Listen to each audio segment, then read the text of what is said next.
बहुत समय पहले इज़राइल नामक व्यक्ति के 12 पुत्र थे। उनमें से यूसुफ सबसे छोटा और सबसे प्रिय था। इस कारण उसके भाई उससे ईर्ष्या करते थे। इज़राइल ने यूसुफ को विशेष उपहार के रूप में रंग बिरंगा कोट दिया, जिससे भाई और अधिक क्रोधित हो गए। यूसुफ के पास एक विशेष वरदान था। वह सपने देखता और उनका अर्थ समझ सकता था। एक दिन उसने अपने भाइयों को एक सपना सुनाया। मैंने देखा कि हम खेत में अनाज के गट्ठर बांध रहे थे। मेरा गट्ठर खड़ा हो गया और तुम्हारे गट्ठर मेरे गट्ठर को झुककर प्रणाम कर रहे थे।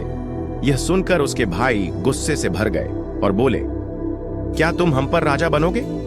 उनकी ईर्ष्या इतनी बढ़ गई कि उन्होंने यूसुफ को नुकसान पहुंचाने का षड्यंत्र रचा।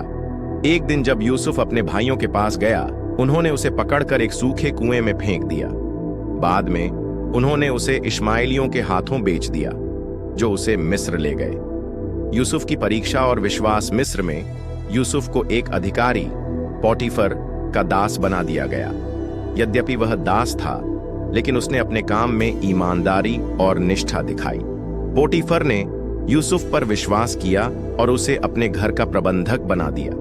लेकिन पोटीफर की पत्नी ने यूसुफ पर झूठा आरोप लगाकर उसे जेल भिजवा दिया। जेल में भी यूसुफ ने अपना विश्वास नहीं छोड़ा और कैदियों की मदद करता रहा। उसने जेल में बंद 2 कैदियों के सपनों का सही अर्थ बताया, जिससे उसकी ख्याति बढ़ी। सपनों का महत्व और यूसुफ का उत्थान। कुछ समय बाद मिस्र के राजा फिरौन ने अजीब सपने देखे, जिन्हें कोई समझ नहीं सका। यूसुफ को बुलाया गया। उसने राजा के सपने का अर्थ समझाया।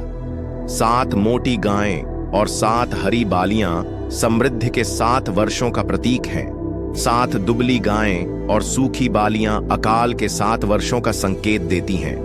यूसुफ ने राजा को सलाह दी कि समृद्धि के वर्षों में भोजन को संग्रहित किया जाए, ताकि अकाल के समय लोगों को भूखा न रहना पड़े।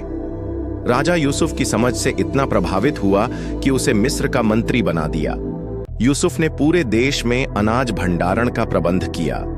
परिवार से पुनर्मिलन। अकाल के दौरान यूसुफ के भाई अनाज खरीदने मिस्र पहुंचे। उन्होंने यूसुफ को पहचान नहीं पाया, लेकिन यूसुफ ने उन्हें पहचान लिया। उसने उनकी परीक्षा ली और अंत में अपने आप को प्रकट किया।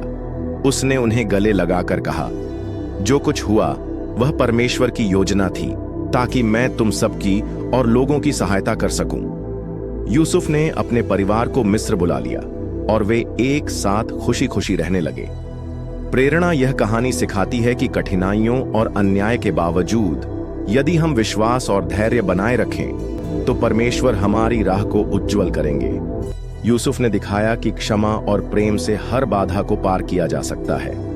परमेश्वर से प्यार करते हैं तो वीडियो को लाइक करके चैनल को सब्सक्राइब कीजिए।